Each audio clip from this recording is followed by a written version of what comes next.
Hi, my name is Dennis Vanderfield, and today I'm going to talk with you about evolution of Unreal Engine and its use in filmmaking. First of all, take a look at those shots.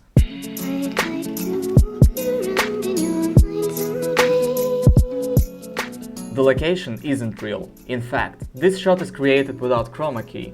So, how? The answer is simple, but first, let's take a look at the beginning.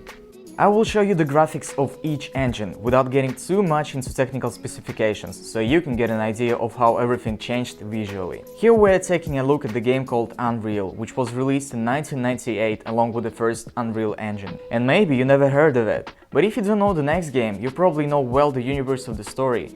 I'm talking about first Harry Potter game, which was created with Unreal Engine 1.5. I don't know what about you, but I have really strong nostalgia by looking at the gameplay. I'm definitely downloading it after the video. You see, when it comes to games, graphics doesn't really matter. To be honest, if I think about games that made great impact on my life, they all had non-realistic graphics. I think that it is connected with my imagination. If I play at something that doesn't tend to be as realistic as possible, I have space to think and imagine. But when it comes to movies, it is different. Unreal Engine 2 featured games like first BioShock, Lineage 2, Postal 2, and many more.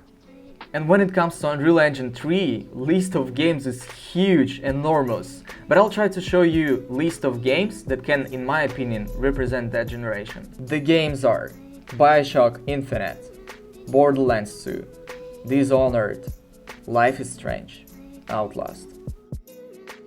And here we are with Unreal Engine 4 featuring games like Daylight, Final Fantasy VII Remake, one of my favorite games, What Remains of Edith Finch, and, of course, Fortnite. I will stop here for a moment, just to tell you interesting numbers. In 2018, Fortnite made $2.4 billion, which is the highest annual revenue in gaming history by its reckoning. And here comes logical question. Where's my money? Bitch. Where's my money? Where's my...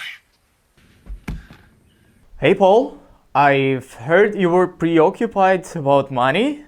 Just don't worry, we made something out of it. I'm gonna show it to you, it's gonna blow your mind.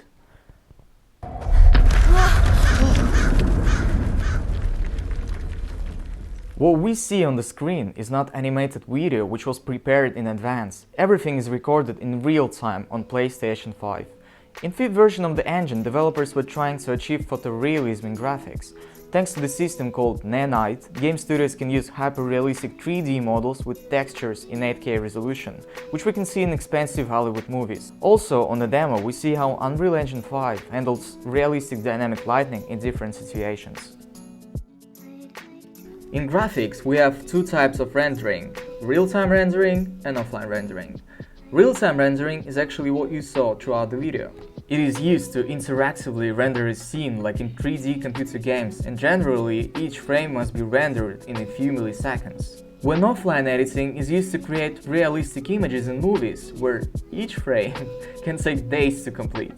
So real-time rendering saves a lot of time and money, and for you to understand all pros of this technique, let's take a look at how this scene that I was showing you in the beginning was actually made.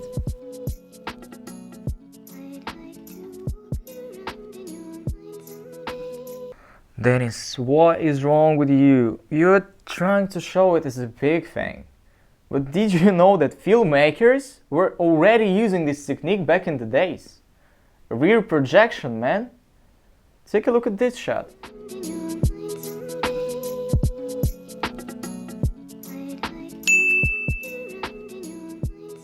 Yes, he's kinda right. But with real-time rendering, you can change anything you want on set. Imagine that on the set, you don't need to have this rock that high. You can change anything from lighting to the actual objects on the background. Now you're wondering like, okay Dennis, where do we get all money for that equipment? I mean, look at that set. Everything is extremely expensive. Isn't that easier to go visit the location and shoot everything in there? Imagine that you have a big crew, working whole day on a scene. It is a winter time. Sun goes down quickly. But you still have to shoot that specific scene, otherwise tomorrow you have to set everything up again and lose money on production. And I don't know real cost of those screens, but it is definitely going to save a lot of money for production in the future. Well, by filming with Unreal Engine, you get a lot of lighting from the screens, so in some cases you don't even have to set up the light. You simply don't have to rely on lighting or weather conditions. If team on pre-production isn't sure whether the particular thing is going to work out, they can simply change it on set and change the way actor interacts with it. Next video that I'm going to show you was actually released 3 years ago, but it can inspire you even more. Remember when you had this thought of interacting with the movie, when you press a button and something is changing according to your actions? Isn't that cool? Well, it is something in the middle, I guess, because sometimes we don't want to take any actions, so we watch movies, or we want to be fully involved in the process, so we play games. But I believe that something can be done about it. Here we have a car with a bunch of QR codes, and thanks to that, we can place prepared model onto it. And with real-time editing, user can place any prepared model while watching the video. What happens next?